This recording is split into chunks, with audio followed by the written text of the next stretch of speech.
8 മാസം പ്രായമായ ഒരു കുഞ്ഞിന്റെ പാരന്റ് ആണ് നിങ്ങളെങ്കിൽ, ഇനി പറയാൻ പോകുന്ന 3 ഏരിയാസിൽ നിങ്ങളുടെ കുഞ്ഞിന്റെ ഡെവലപ്മെന്റ് കറക്റ്റ് ആണോ എന്നൊന്ന് ക്രോസ് ചെക്ക് ചെയ്തോളൂ. Number 1, motor skills. 8 മാസം പ്രായമായ കുഞ്ഞ് ഇൻഡിപെൻഡന്റ് ആയിട്ട് ഇരുന്ന് തുടങ്ങും, മുട്ടിലഴിഞ്ഞു തുടങ്ങും, ഒരു കയ്യിൽ നിന്ന് മറ്റൊരു കൈയിലേക്ക് സാധനങ്ങൾ കൈമാറി തുടങ്ങും. പിന്നെ എറിഞ്ഞും കുലുക്കിയും ഒക്കെ സാധനങ്ങളുടെ ഒരു കോസ് ആൻഡ് എഫക്ട് മനസ്സിലാക്കാനായിട്ട് തുടങ്ങിയിരിക്കും.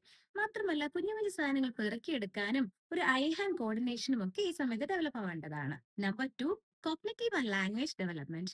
8 മാസം പ്രായമായുമ്പോൾ സ്വന്തം പേര് തിരിച്ചറിയാനായിട്ട് കുഞ്ഞുങ്ങൾ പഠിച്ചിരിക്കും. പിന്നെ നോ പറഞ്ഞാൽ അവർ മനസ്സിലാക്കി തുടങ്ങും. പിന്നെ മമ്മമ്മ, പപ്പപ്പ ഇങ്ങനത്തെ സൗണ്ട്സ് ഒക്കെ കുഞ്ഞുങ്ങൾ ഉണ്ടാക്കി തുടങ്ങും. പിന്നെ എക്സ്പ്ലോറേഷന്റെ ഒരു സമയമാണ് 8 മാസം എന്ന് പറയുന്നത്. വായിലിട്ടും കുലുക്കിയും എറിഞ്ഞും കമത്തിയിട്ടും ഒക്കെ പല കാര്യങ്ങളും അവർ എക്സ്പ്ലോർ ചെയ്തു തുടങ്ങും. Number 3, social and emotional development. സ്വന്തം കെയർ ടേക്കറിനെ കുഞ്ഞ് നല്ലതുപോലെ തിരിച്ചറിയാൻ തുടങ്ങും. സോ ഒരു സ്ട്രേഞ്ചർ ആങ്സൈറ്റി ഡെവലപ്പ് ആകും. കെയർ ടേക്കർ അടുത്തു നിന്ന് മാറിക്കഴിഞ്ഞാൽ കരയാനും ഇറിറ്റേറ്റഡ് ആകാനും ഒക്കെ തുടങ്ങുന്നുണ്ട്. പിന്നെ എപ്പോഴും സെന്റർ ഓഫ് അട്രാക്ഷൻ ആയിരിക്കാൻ ഇവർ ആഗ്രഹിക്കുന്നുണ്ടാവും. കണ്ണാടിയുടെ മുന്നിൽ നിന്നും പല ആക്ഷൻസും കുഞ്ഞുങ്ങൾ കാണിച്ചേക്കും. നിങ്ങളുടെ 8 മാസക്കാരനോ 8 മാസക്കാരിക്കോ ഈ പറഞ്ഞ ഏതെങ്കിലും ഏരിയസിൽ ഒരു ഡെവലപ്മെന്റൽ ഡിലേ നിങ്ങൾക്ക് ഫീൽ ചെയ്തെങ്കിൽ, ഉടനെ തന്നെ ഒരു ഡെവലപ്മെന്റൽ പീഡിയാട്രിഷ്യനെ കൺസൾട്ട് ചെയ്തോളൂ. ഓക്കെ.